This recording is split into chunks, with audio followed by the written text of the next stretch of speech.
For centuries, Earth has been humanity's only home, a planet balanced in perfection. Its atmosphere, oceans, and seasons have allowed life to flourish in stunning diversity. From the frozen poles to tropical forests, it has offered shelter and sustenance. But what happens when balance turns to chaos? And comfort turns to catastrophe? What if Earth became too hot to live on? Not just warmer summers. Not just stronger storms.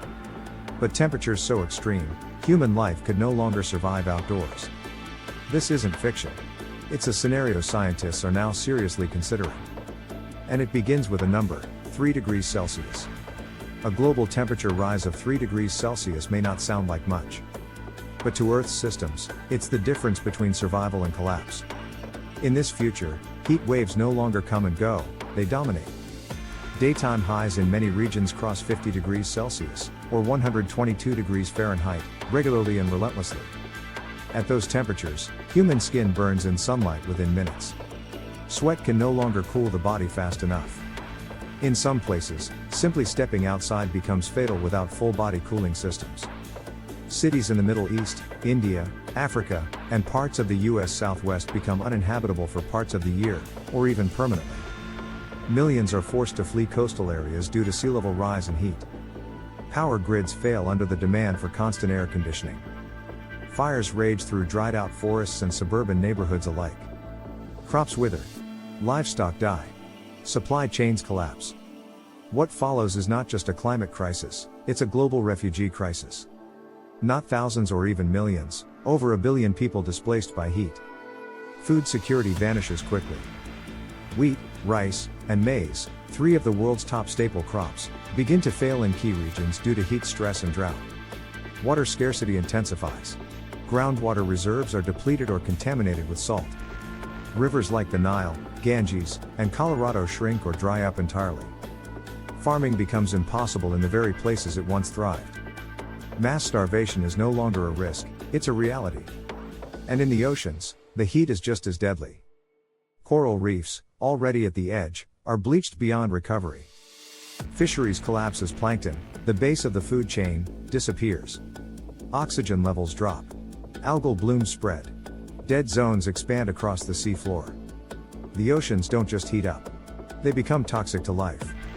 Millions of people who rely on fish for food lose their only source of protein. Coastal communities vanish, either underwater or abandoned from unbearable humidity and heat. Let's talk about cities. Urban areas become heat islands, trapping warmth day and night. Glass buildings reflect sun onto streets, amplifying already extreme temperatures. Air conditioning offers temporary relief, but demands massive energy and emits more heat. Blackouts become frequent. Infrastructure buckles under thermal stress. Roads crack. Rails warp. Buildings degrade. People die. Especially the elderly, the poor, and those without access to cooling. In a world too hot to live in, cities become ovens. What about wildlife? As ecosystems collapse, extinction accelerates beyond anything Earth has ever seen. Animals migrate toward cooler zones, but many have nowhere to go. Polar bears vanish as sea ice disappears. Tigers, elephants, and rhinos lose habitat to desertification and fires. Bird migration patterns collapse. Insect populations crash. Pollination ends. The 6th mass extinction, driven not by an asteroid, but by temperature. What happens to the economy? Every sector is affected: agriculture, construction, travel, shipping, technology, and energy. Productivity drops as outdoor labor becomes impossible in many regions. Transportation halts due to buckled runways, railways, and overheated engines. Airlines cancel flights during heat waves as planes can't lift from baking runways. Insurance companies stop covering properties in high-risk zones. Banks pull out of overheated economies. Global markets crash. Governments struggle to respond. Wealthier nations begin to build massive climate bunkers and sealed cities. Cooling domes. Underground shelters. AI-controlled temperature zones. The world divides, not by borders, but by temperature tolerance and tech access. A new elite emerges, those who can afford to survive. Meanwhile, billions are left outside, climate refugees crossing borders, oceans, and deserts in search of safety. Geopolitical tensions explode. Wars break out over water, land, and habitable zones. What about adaptation? Sure, some places innovate. We build vertical farms, desalination plants, and atmospheric water generators. We invent heat-resistant crops, climate suits, and underground cities. Some communities survive. Some even thrive. But it's not enough, not for everyone. The planet is still cooking. And geoengineering, spraying aerosols into the sky to cool the Earth, comes with its own unpredictable, global risks. So how hot is too hot? Scientists estimate that once wet bulb temperatures hit 35 degrees Celsius, the human body can no longer regulate itself, even in the shade, even with water. At that point, no human can survive more than 6 hours. And parts of the world, especially South Asia and the Middle East, are already reaching this threshold.